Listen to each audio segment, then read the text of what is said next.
Mesdames et messieurs, ravi de vous retrouver et une nouvelle édition de direct pour ce mardi 11 août 2023. 11 juillet plutôt. On va commencer aujourd'hui notre émission qui va être consacrée au développement du tourisme et des antiquités en Égypte par un reportage qui concerne le gouvernement égyptien qui a alloué 4,8 milliards de livres égyptiennes au cours de l'exercice en cours pour le développement des musées et la restauration des temples et des sanctuaires archéologiques dans diverses régions à travers le pays. Sally Hamed et Beyhan Farouk avec les détails.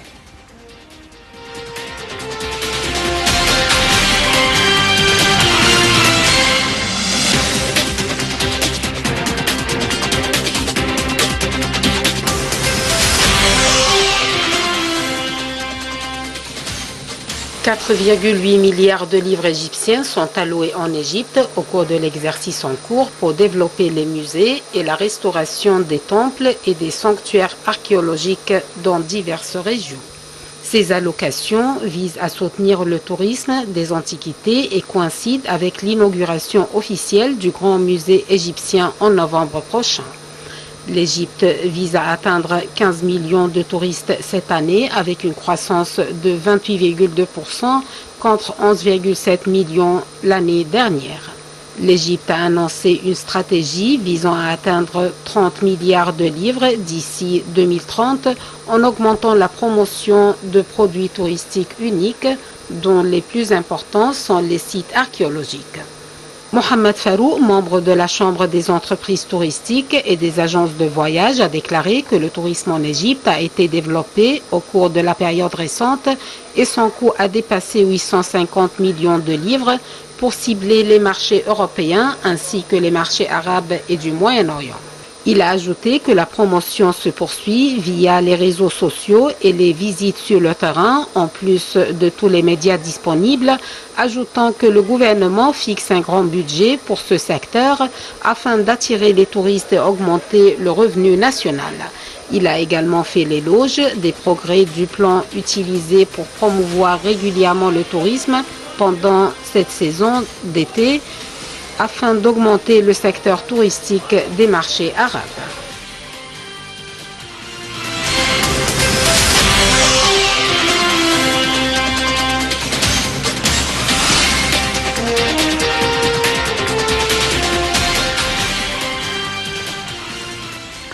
Et pour parler de cela, nous avons en ligne M. Simon Sayer, expert en tourisme. Bonjour.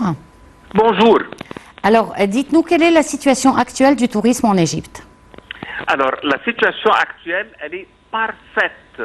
On a une très grande demande pour la prochaine saison de tous les pays européens. Et aujourd'hui même, on presque atteint le surbook. Tout est plein, les croisières sont prises et la demande est excellente. Toutes les publicités qui ont eu lieu pour promouvoir le tourisme égyptien, aujourd'hui, on a l'usufruit de ce travail.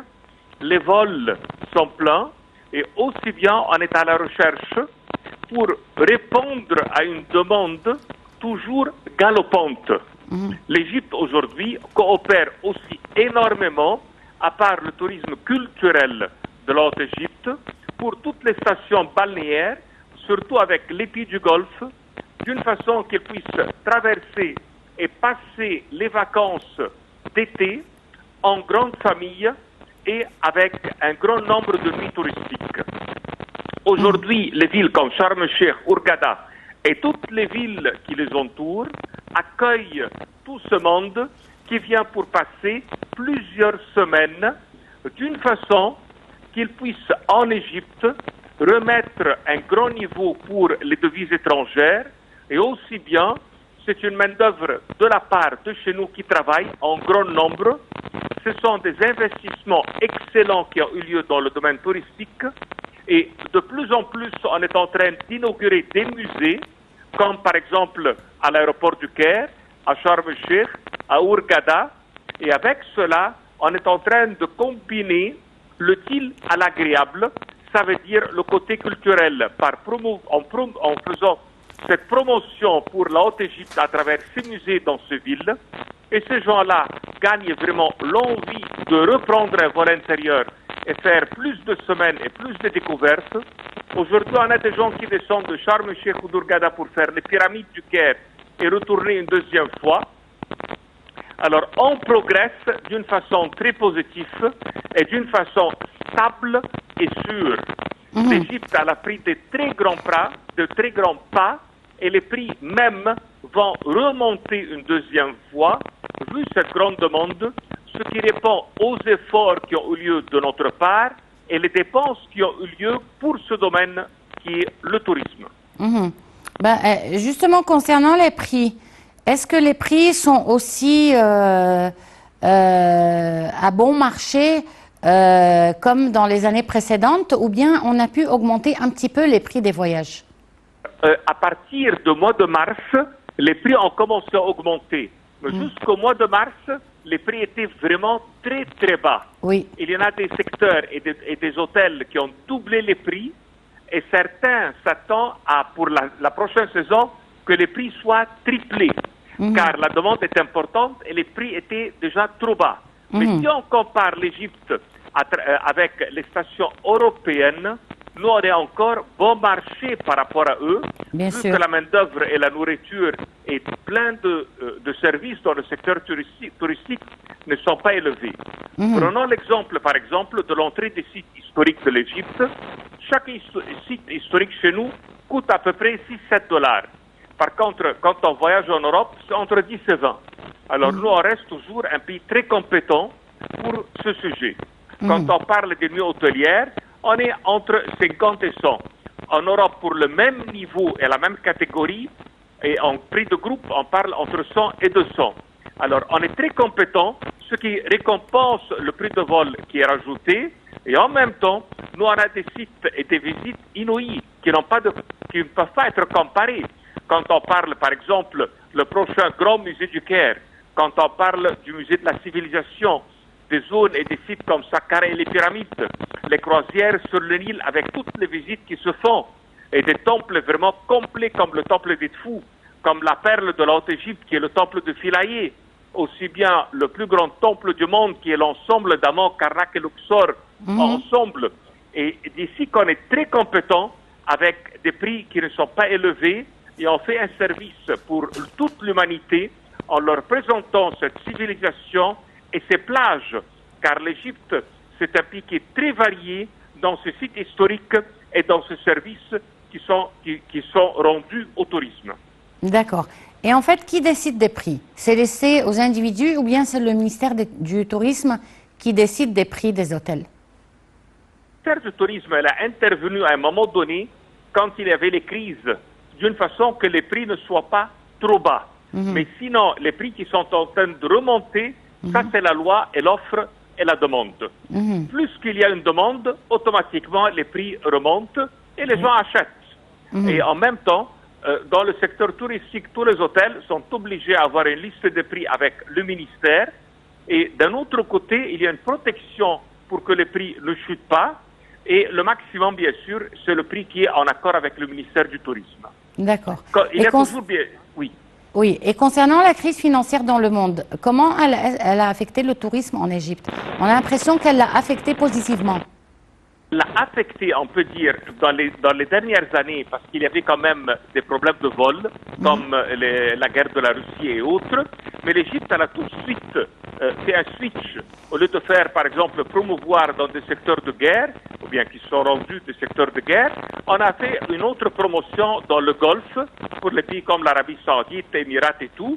Et d'un autre côté, pour le tourisme culturel, on est parti tout de suite pour les pays européens, comme l'Espagne, la France, l'Angleterre, l'Allemagne, et aussi bien qu'on a rouvert un nouveau secteur qui est l'Amérique latine. Oui. Et avec cela, il y a eu un grand taux d'occupation. L'Égypte est très compétente. Et la crise économique, oui, elle a affecté à un moment donné, mais aujourd'hui, nous, on est très compétents. Ça veut dire qu'on est des vacances moins chères que les autres. Et si on veut faire une comparaison de prix et de qualité, on est toujours gagnant.